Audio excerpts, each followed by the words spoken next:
The screen opens not with a battlefield, but with a bank transfer. No explosions, no soldiers, just a payment blocked, an account frozen, an entire economy suddenly gasping for air. In the modern world, wars can be won without firing a single bullet. And the most powerful weapon isn't a missile or a tank, it's a currency. A piece of paper printed by one country that every other country must use. From oil markets to global trade, from sanctions to survival, the US dollar sits at the center of it all. Nations rise and fall, not only because of armies, but because of access to this money. And when that access is taken away, the damage can be devastating. The terrifying truth is this: the dollar has the power to punish, control, and reshape the world's sea. How did this happen? How did America turn money into the most effective weapon in history? To understand the power of the US dollar, we must go back to a world shattered by war. After World War II, much of the planet lay in ruins, factories destroyed, economies collapsed, trust broken. One nation, however, emerged stronger than ever. The United States held the gold, the industry, the military, and most importantly, the confidence of the world. In that moment, America didn't just rebuild nations, it rebuilt the global financial system in its own image. The dollar became more than currency.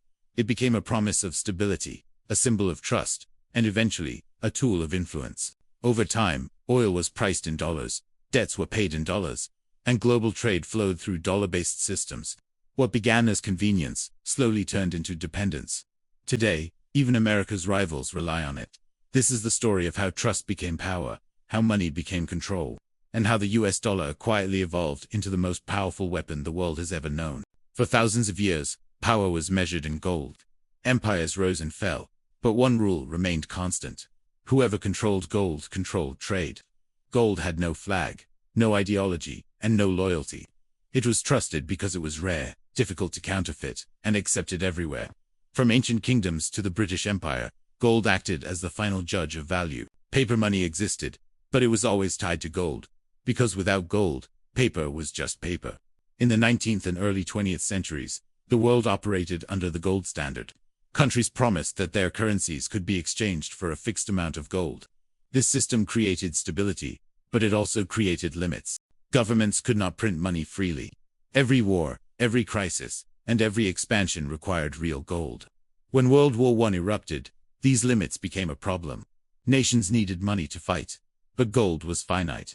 One by one, countries abandoned strict gold rules to survive. By the time World War II arrived, the gold system was already fragile. Europe burned through its reserves, paying for weapons, food, and survival. Britain, once the financial center of the world, shipped its gold across the Atlantic for safekeeping. Slowly, silently, the balance of global wealth shifted. Gold flowed toward one country that remained largely untouched by destruction. The old system was dying, and the world didn't yet realize it was about to accept something far more powerful than gold trust, backed by a superpower. World War II did more than destroy cities. It rearranged global power. While Europe and Asia lay in ruins, the United States emerged economically intact and massively strengthened. Its factories were running, its workforce was employed, and its vaults were filled with gold. By the war's end, America held nearly 3/4 of the world's gold reserves. No empire in history had ever stood in such a position. The world faced a problem. Trade had collapsed, currencies were unstable, and nations needed a system to rebuild. Gold alone could not support the speed and scale of recovery required. At the same time, trust between countries was fragile. In this vacuum, the United States stepped forward not as a conqueror, but as a guarantor. It offered stability in exchange for leadership. In 1944, representatives from 44 nations gathered in Bretton Woods, New Hampshire. The goal was simple, but ambitious: prevent future economic chaos. America proposed a system where the dollar would be linked to gold, and other currencies would be linked to the dollar. This gave the world flexibility, while keeping confidence intact. For war-torn nations, the choice was clear. The dollar was backed by gold, protected by America's economy, and supported by its military strength. The decision made sense at the time. But hidden inside this solution was a historic shift. For the first time, global finance would orbit around a single nation's currency. And that nation was the United States. The Bretton Woods Agreement marked the moment the dollar became global king. Under the new system, the US dollar was fixed to gold, while other currencies were fixed to the dollar. This arrangement gave countries stability, while making the dollar the central point of global trade. Every major transaction passed through it. Every nation needed it. To support this system, new institutions were created. The International Monetary Fund and the World Bank were designed to stabilize economies and rebuild nations, but they also reinforced dollar dominance. Loans were issued in dollars. Reserves were held in dollars. Financial crises were managed through dollar-based systems. Slowly, dependence replaced choice. At first, this power was invisible. The United States did not use the dollar aggressively. Instead, it benefited from something unprecedented: demand. As global trade expanded, countries needed more dollars. The US could print money without immediate consequences, because the world absorbed it. This ability gave America a unique advantage. Deficits no longer weakened it. But power built on trust requires restraint. And as decades passed, cracks began to form. The system that elevated the dollar also planted the seeds of future tension. Still, by the time those cracks appeared, the dollar had already taken the throne and the world had no easy way back. By the early 1970s, the dollar's golden promise began to crack. America had spent heavily on wars and social programs, printing more dollars than its gold reserves could support. Foreign governments started demanding gold in exchange for their dollars, threatening to drain us vaults. In 1971, President Richard Nixon made a shocking decision. He ended the dollar's direct link to gold. Overnight, the global financial system changed. Many believed this would destroy the dollar. Instead, it made it stronger. America needed a new foundation for its currency, something the world could not function without. That foundation was oil. Through strategic agreements with Saudi Arabia and other oil-producing nations, the U.S. ensured that oil would be sold exclusively in U.S. dollars. In return, America offered military protection and political support. This deal quietly reshaped the world. Every country that needed oil now needed dollars. This system, known as the Petrodollar, created permanent global demand for the U.S. currency. Even nations hostile to America were forced to participate. Dollars flowed back into U.S. banks, funding debt and strengthening financial markets.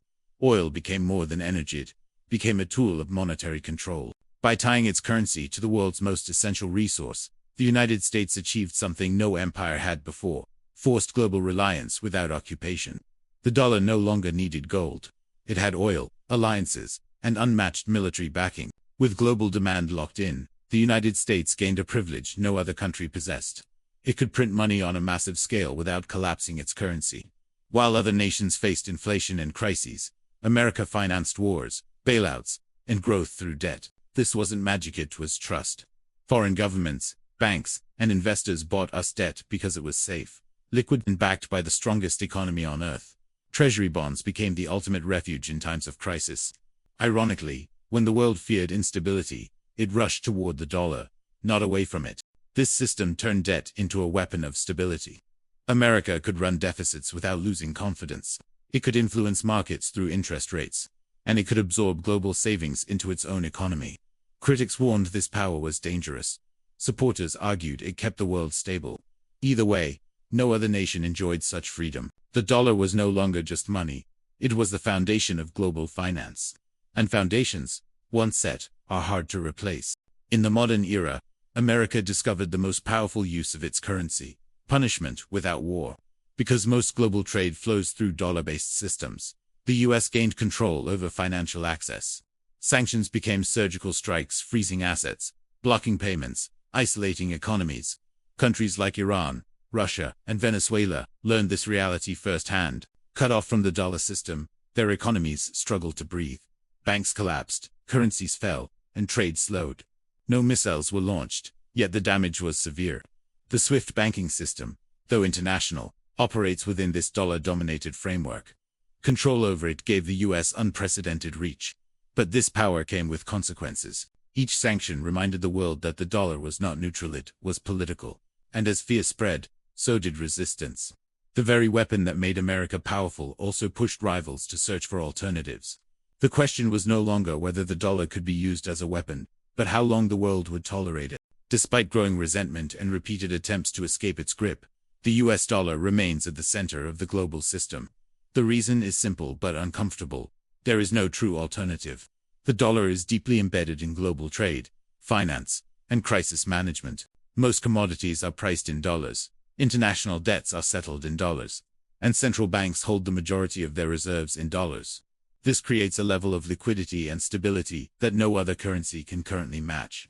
In times of global panic, the world runs toward the dollar, not away from it. During financial crises, wars, and pandemics, investors sell risky assets and buy U.S. Treasury bonds. This behavior reinforces the dollar's dominance and gives the United States even more influence. The size of the American economy, the depth of its financial markets, and the perceived safety of its institutions keep the system alive. Another key factor is military power. The dollar is backed not just by trust, but by the strongest military on earth. Global trade routes are protected by U.S. naval presence, ensuring that the system functions smoothly. This combination of money and force is rare in history, until another nation can offer the same scale of security and stability. The dollar remains essential, whether countries like it or not. As America increasingly uses the dollar as a weapon, other nations have begun searching for escape routes. China and Russia have expanded trade in local currencies. BRICS nations discuss alternative payment systems. Central banks are slowly reducing dollar reserves and increasing gold holdings. Digital currencies and central bank tokens promise new possibilities. China's ambition is clear. It wants a world where trade can occur without passing through American systems. The yuan is being promoted in energy deals and international trade, but replacing the dollar is far more difficult than criticizing it. The yuan lacks full trust, transparency, and convertibility. Capital controls and political risk limit its appeal. De-dollarization is happening, but slowly. It is not a revolution. It is erosion. Small cracks form as nations hedge their bets. The dollar remains dominant, but no longer unchallenged. For the first time in decades, the idea of a post-dollar world is being discussed seriously. The true power of the dollar lies in belief. It works because the world believes it will continue to work. But belief is fragile. Excessive debt, political polarization, and aggressive sanctions risk undermining trust. If nations begin to see the dollar as a threat rather than a tool, they may accelerate their exit. At the same time, abandoning the dollar is risky. A sudden collapse would create global chaos. This paradox traps the world in dependence. Even America's rivals hold us debt because the system's collapse would hurt them as much as it would hurt the US. This makes the dollar both unstoppable and vulnerable. Its dominance creates stability, but also resentment. History shows that no monetary system lasts forever. The question is not whether the dollar will decline, but how, and how fast. The US dollar did not become powerful through force alone. It rose through timing, trust, and strategy. From gold to oil, from trade to sanctions, America turned its currency into the backbone of global order.